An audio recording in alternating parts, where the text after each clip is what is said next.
a vitória do candidato da Colômbia. Eu confesso que eu acompanhei pouco o processo eleitoral lá da Colômbia. O que eu tenho mais acompanhado aqui no Brasil e na própria Colômbia é o chiado das esquerdas, que agora estão alegando que a eleição foi fraudada. O próprio Gustavo Petro, ex-presidente da Colômbia, está dizendo isso para todos os ouvidos. Ele quer, inclusive, aí uma auditoria das eleições. E foi, de fato, uma vitória bastante apertada, bastante acirrada, se não me engano, coisa de 1%. E a gente tem visto vitórias da direita muito, muito, muito acirradas na América Latina. Aconteceu a mesma coisa com a Keiko Fujimori. Se eu não me engano, foi ela que ganhou por uma margem de voto assim ínfima, assim, muito, muito, muito pequena mesmo. E agora aconteceu com Espriella. Então, ninguém melhor para fazer essa análise do que Orlando Lima. E aí, Orlando, o que você acha disso? Primeiramente, professor, sempre bom estar aqui com você, estar aqui com o pessoal. Já faz algum tempo que eu não faço news, então falar que é sempre bom estar aqui com vocês. Segundo, eu quero saber só que se está bom o microfone, que eu estou testando uma nova microfonia e agora eu quero saber se fica bom em live também. Por último, falar sobre a vitória da Colômbia, né? Porque a Colômbia saiu vencedora. Não pode estar tão bem assim no futebol, na Copa do Mundo, mas está muito bem na política. Antes de entrar em live, eu gravei um podcast para a Valete Plus, analisando a eleição lá da Colômbia. Inclusive, se o Bruno puder colocar pelo menos a propaganda lá da Valete Plus do podcast que eu lancei hoje, ajudaria muito também. Bom, qual é a questão principal? Hoje eu estava lendo agora há pouco no Washington Post uma matéria que fizeram ali, falando sobre uma onda pró-Trump que está varrendo a América Latina. Né? E essa é uma dinâmica muito própria da América Latina. Aí está meu podcast, saiu agora há pouco. Quem tiver Valete Plus, ou melhor, entrem na Valete Plus, que vocês poderão escutar o podcast, não é? É exclusivo para assinantes da Valete. Então, assinem Valete Plus e escutem meu podcast. Bom, hoje eu estava lendo uma reportagem do Washington Post sobre a onda pró-Trump na América Latina, e existe um ponto já que devemos falar. O primeiro ponto. Existe, de fato, uma onda de direita, que foi colocada pelo Washington Post como uma onda pró-Trump, mas é uma onda à direita, não é? Que varre a América Latina, e ela assim o faz por clara influência americana. Não à toa, 11 congressistas democratas assinaram uma carta aberta, enfim, falando sobre as interferências descaradas de Donald Trump nas eleições latino-americanas. Também é uma certa confissão, né? É uma confissão de que o Partido Democrata, com o Joe Biden, conseguiu influenciar as últimas eleições na América Latina, que penderam todas para a esquerda. Isso demonstra 2 pontos. O primeiro, a América Latina ainda é muito dependente dos Estados Unidos. Estamos muito dependentes de como a onda americana bate nas nossas democracias. O segundo ponto é que o Brasil pode ser o grande dark horse dessa relação toda. Né? Por quê? Primeiro ponto, a matéria do Washington Post coloca, obviamente, o Flávio Bolsonaro como o candidato da direita trumpista no Brasil. Ele é o candidato trumpista, não necessariamente o candidato da direita. São coisas diferentes do caso brasileiro. Além disso, há uma outra questão. Ao contrário de todos os outros países da América Latina, onde a relação com o Donald Trump gerou lucros, gerou muitos dividendos políticos, no Brasil isso tem gerado um passivo muito grande. Né? Isso talvez se deva pela incapacidade dos agentes políticos pró-Trump no Brasil. O terceiro ponto é que o caso brasileiro se assemelha mais com o caso colombiano do que parece à primeira vista. Renan Santos, só uma coisa, hoje eu conversei com a melhor vereadora de São Paulo, Amanda Vettorazzo.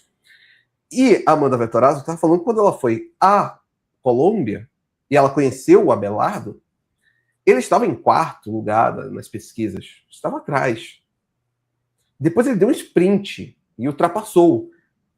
Obviamente havia ali um certo feeling da Amanda, que a Amanda olhou para o Abelardo e falou: essa campanha parece mais interessante do que da Paloma, que era a que disputava com o Cepeda quem iria ficar em primeiro ou segundo lugar, né?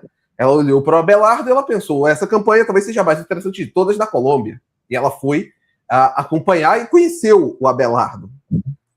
E, nesse sentido, um paralelo que guarda semelhança com Renan Santos, não com o Flávio Bolsonaro, que é uma força fora do establishment que está dado, fora das forças hegemônicas, que consegue romper com elas. Uma coisa importante, o partido do Abelardo, nas eleições legislativas, tinha ido mal. E ele consegue essa vitória agora. O que significa que um ciclo eleitoral não necessariamente signifique a sua continuidade no próximo. Né? Temos que lembrar que em 2016, quem saiu como grande vencedor político se chamava Geraldo Alckmin. Em 2016, por conta das eleições municipais que ali estavam, Geraldo Alckmin, que despontava como o líder do PSDB após o debacle do Aécio, era chamado pela imprensa como o grande vencedor. Chega 2018, sabemos o fim melancólico da sua carreira política. Né? E me parece que podemos estar diante de um cenário parecido aqui no Brasil. Muito boa análise, muito boa maneira como você construiu o seu raciocínio. Então, puxando a questão da influência norte-americana na América Latina, essa influência ela é estrutural, porque eu vou confessar uma coisa, desde que eu acompanho política, já se vai mais de 20 anos acompanhando a direita, que eu vejo a sucessão dessa onda azul e dessa onda rosa. Isso não é uma coisa de agora, e não é uma coisa de maneira nenhuma vinculada especificamente à figura carismática do Trump. Isso está aí desde sempre. É quase que uma regra na América Latina. Você tem uma onda de vários governos de esquerda. Aí depois esses governos de esquerda eles começam a ser derrotados, todos eles por uma margem pequena de diferença. Aí depois esses governos de direita eles são novamente derrotados por uma margem pequena de diferença pela esquerda e novamente acontece isso numa espécie de pêndulo entre esquerda e direita que nunca se resolve.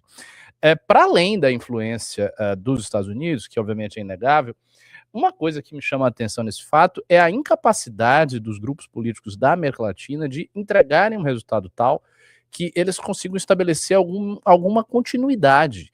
Se a gente for olhar quem mais estabeleceu continuidade é o que? A Colômbia teve uma continuidade de direita muito forte, a própria Colômbia teve, com o Uribe, sucessivas figuras de direita na Colômbia, uma continuidade que as esquerdas colombianas consideravam que se baseava na luta contra, enfim, contra as Farc, na tomada de partes aí do aparato estatal colombiano por esses grupos. O Brasil teve essa continuidade com o PT. O PT ganhou diversas eleições e sobreviveu às mutações eleitorais que aconteceram, com exceção, obviamente, de 2018. Houve essa continuidade também, evidentemente, no caso dos governos não democráticos, então, sei lá, a Nicarágua sandinista, Cuba e tudo mais. Agora, para uma grande quantidade de países, o que a gente tem visto é exatamente esta oscilação, uma oscilação que é contínua e que, veja, me parece diferente de outras alternâncias democráticas aí afora, porque antes dessa polarização mais aguda que a gente está vendo agora, havia pelo menos mais, digamos assim, um solo comum de políticas em boa parte das democracias ocidentais. A minha impressão, pode ser que eu esteja errado e eu esteja falando de forma impressionista, mas a minha impressão é que na alternância democrática dos países da América Latina, esse solo comum ele é muito fraco. Na verdade, você não tem muita convergência de políticas, e quando a convergência acontece, é uma convergência por elementos externos também, sem ser os Estados Unidos, mas em associação direta com os Estados Unidos. Por exemplo, políticas do FMI, coisas que o FMI faz olhando o continente como um todo, e daí os governos ficam ali ou favoravelmente às políticas, no caso dos governos de direita, ou resistindo, entre aspas, mas sem muito sucesso, no caso dos governos de esquerda.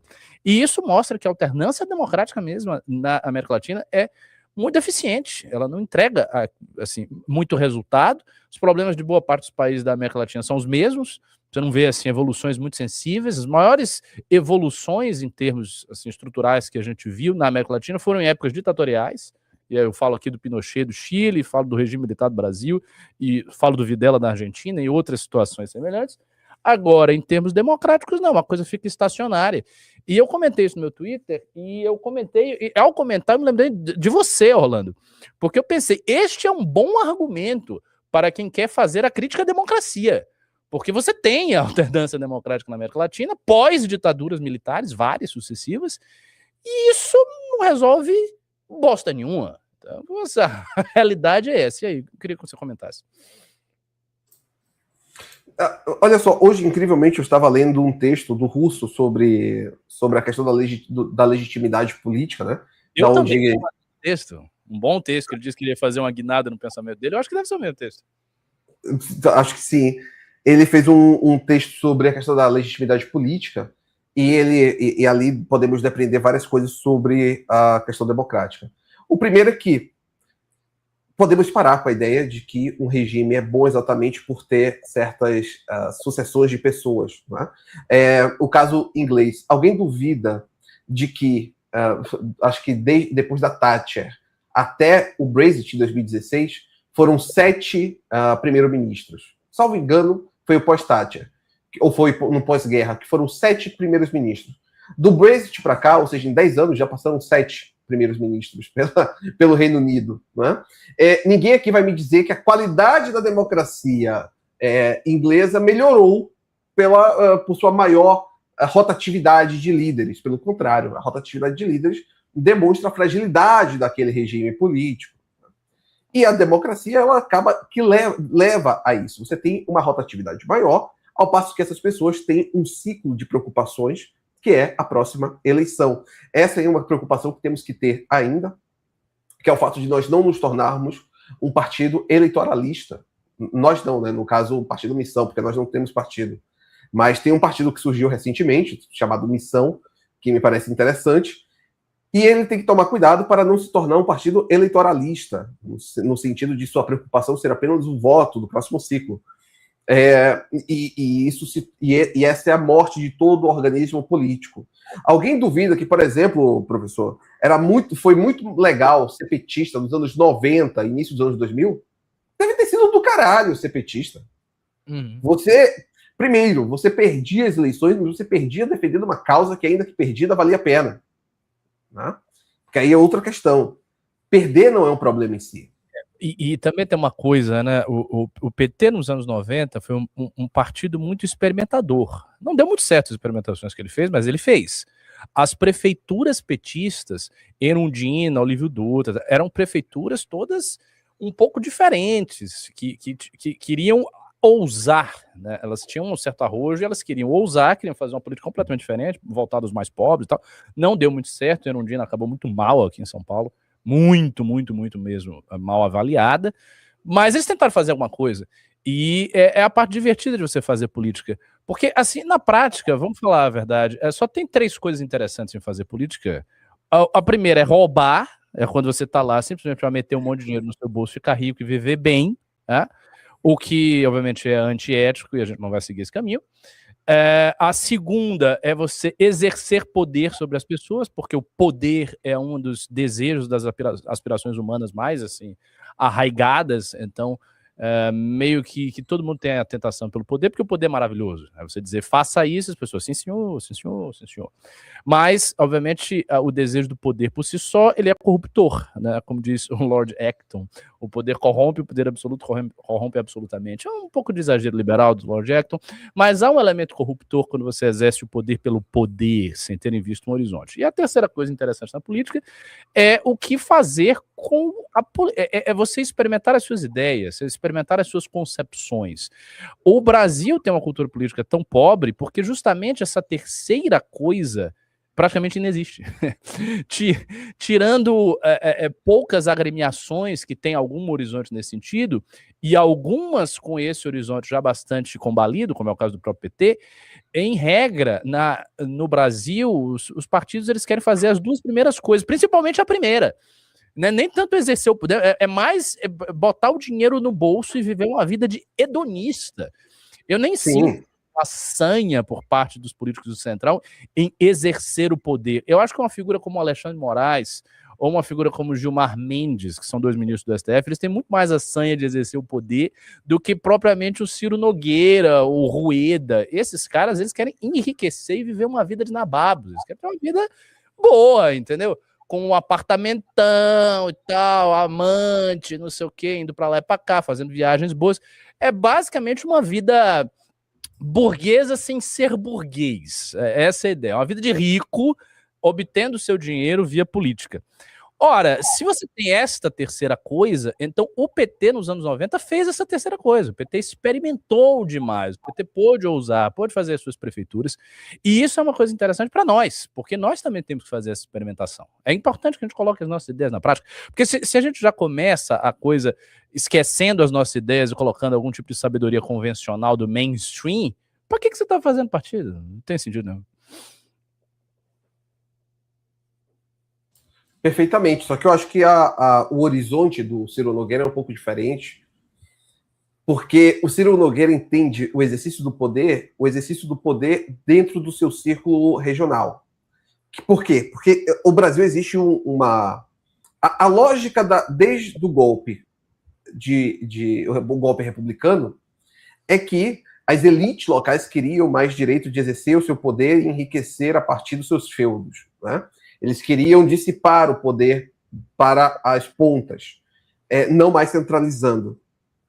E o Ciro Nogueira, podemos pegar diversos outros casos, Arthur Lira, os Barbalho, o Rui Costa na Bahia, e todos esses, eles têm, ainda que uma projeção nacional, o exercício de poder deles é sempre feito dentro do seu feudo. Eles entendem que há uma certa territorialidade.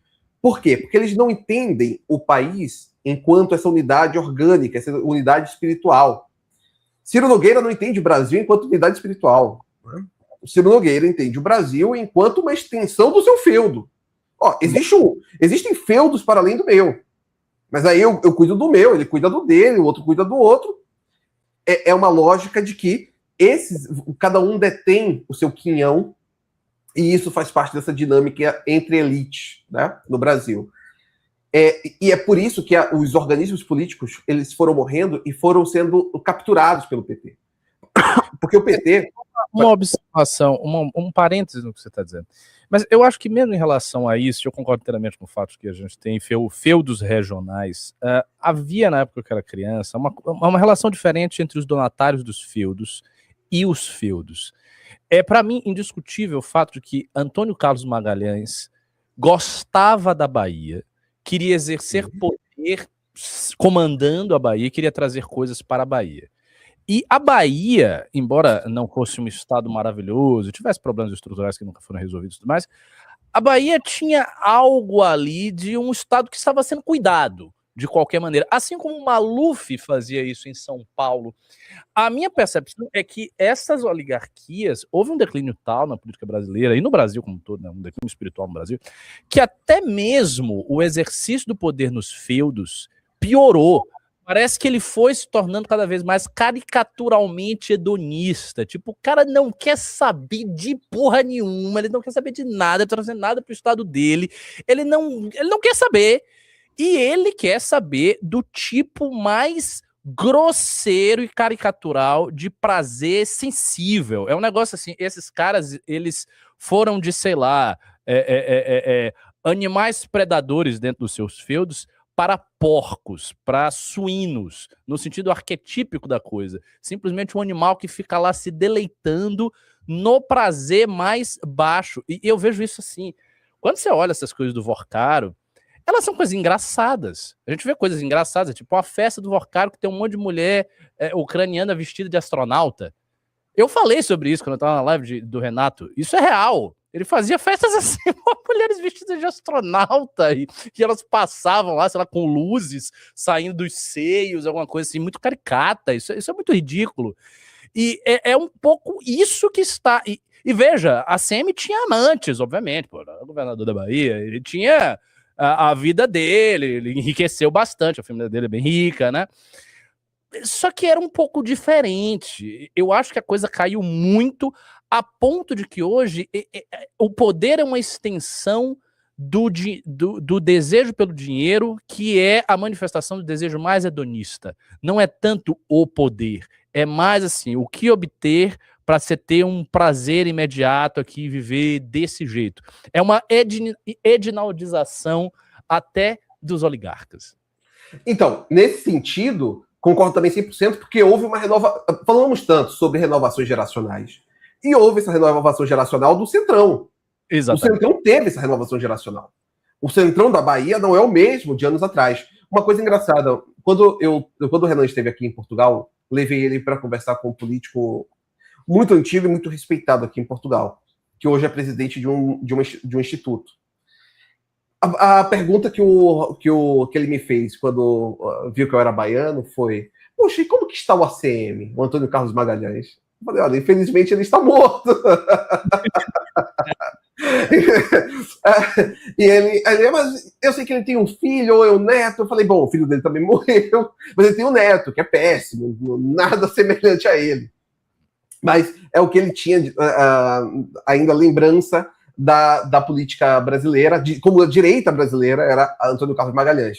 E ele falou que conversou com Antônio Carlos Magalhães pessoalmente nos anos 90. Ele disse que aquele ali era um bom homem da direita brasileira. Aquele ali era um bom homem da direita brasileira. Eu falei: concordo, um ótimo homem. Mas nós tivemos essa renovação geracional no Centrão. O Centrão passou por essa renovação. E aí nós entramos em um problema que eu acho que é muito... que é um problema que sempre acontece nessas renovações geracionais. A lógica das antigas elites agrárias brasileiras era, obviamente, você ter controle sobre a terra, mas você ter um reconhecimento sobre aquela terra. Né? Aquela terra era parte de você e você era parte daquela terra. Existia essa questão de que aquele espaço que eu controlo é uma extensão da minha própria vida. Não à toa, durante o Império, existia a figura do Capitão Mor, que era designado pelo Império para poder fiscalizar se os senhores de engenho estavam, de fato, fazendo o que deveriam fazer, que é cuidar daquela sua terra. Não? Eles tinham todos aqueles acres para poder cuidar, então que vocês cuidem desses acres, que vocês cuidem de suas capitanias. E tinha o Capitão Mor para fazer essa fiscalização. Qual é o problema? Esses senhores de engenho, eles mandavam seus filhos para a capital ou para outro país, para a França, para Portugal, iam estudar ou em Lisboa ou na França, estudar em Paris, e quando eles retornavam, eles obviamente não tinham nenhum tipo de ligação com aquela terra. Esse é um problema que continuamos a ter hoje. Essa renovação geracional que ocorreu, ela ocorreu por diversas razões. Em algum sentido, nós tivemos pela ascensão da rede social, em outro sentido, realmente porque as velhas elites foram morrendo e novos atores locais conseguiram se sobrepor, mas eles já não tinham mais essa relação com a terra. Não à toa, eles buscaram fazer do seu controle sobre esses feudos um caminho para chegar ao topo do poder das instituições federais em Brasília. Então você vai ter o Hugo Mota sendo presidente da Câmara, você teve Alcolumbre sendo presidente do Senado, você vai ter Ciro Nogueira como ministro, você vai ter Rui Costa como ministro, você vai ter esses agentes políticos utilizando Brasília como o seu QG para administrar o seu feudo. Porque eles já não olham para aquele feudo como uma terra que eles pertencem. É apenas uma terra que lhe pertence. E isso ocorreu. Então, eles perderam o sentido de que a terra tem eles como pertencentes, não é? Ou seja, eles pertencem àquela terra. Não, não é isso. Aquela terra pertence a eles. E existe um outro problema, que é exatamente esse. Você, então, perdeu essa qualidade. E quando você perde essa qualidade, os horizontes também diminuem. Né? Se formos parar para pensar, não tem muita diferença. Se alguém parar para ler, por exemplo, esse livro do Gaetano Mosca, né? What is the Mafia? Que ele está falando sobre a questão ali do poder paralelo e sobre o fluxo entre elites. Você vai perceber que de certa forma, o Comando Vermelho e a máfia italiana guardam todos os paralelos possíveis. Todos os Mas paralelos. É o mesmo fenômeno.